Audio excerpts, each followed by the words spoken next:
साथियों नमस्कार जोहार। कल 7 मई का दिन पलामू संसदीय क्षेत्र के भीषण बेरोजगारी और पलायन के शिकार अत्यंत गरीब और दलित भूइया जाति के 2 नौजवानों की जिंदगी के अंत का दुखद दिन के तौर पर जाना जाएगा। पलामू जिले के नाव बाजार प्रखंड के रब्दा पंचायत के पतरिया ग्रामवासी Manoj भूइया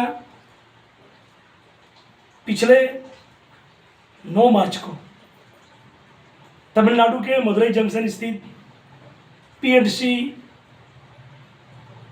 project private limited company में कार्य करने के लिए ठेकेदार मोहम्मद नजरुद्दीन के द्वारा ले जाया गया था।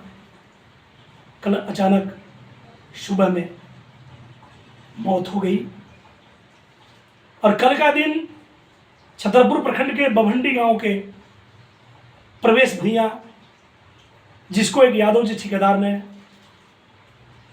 लगभग 3 माह पहले मुंबई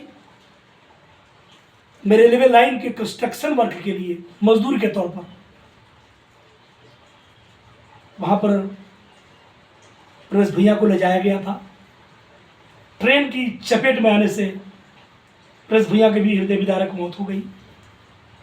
निश्चित तौर पर पलामू संसदीय क्षेत्र में लोकसभा चुनाव चल रहा है।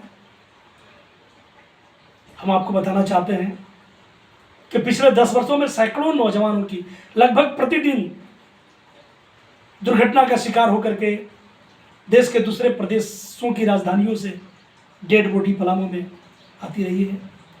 चीख पुकार मचता रहा है, करुण क्रंदन देखने और सुनने को मिलता है।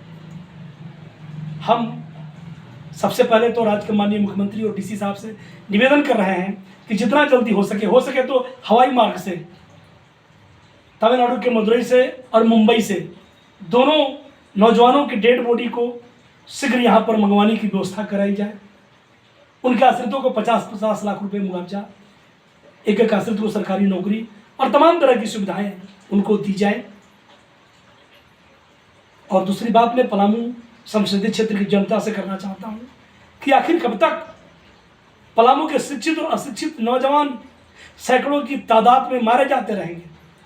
क्यों हम ऐसे नकारा, बेकार, संवेदनहीन लोगों को अपना एमपी और एमएलए चुनते हैं, जो सदन के अंदर पहुंच करके भी पलामू में पानी के मसले पर, सिंचाई के मसले पर, रोजगार के मसले पर, उद्योग धंधा और कल कारखानों के मसले पर, जल जंगल जमीन के मसले पर चुप्पी साध लेते हैं।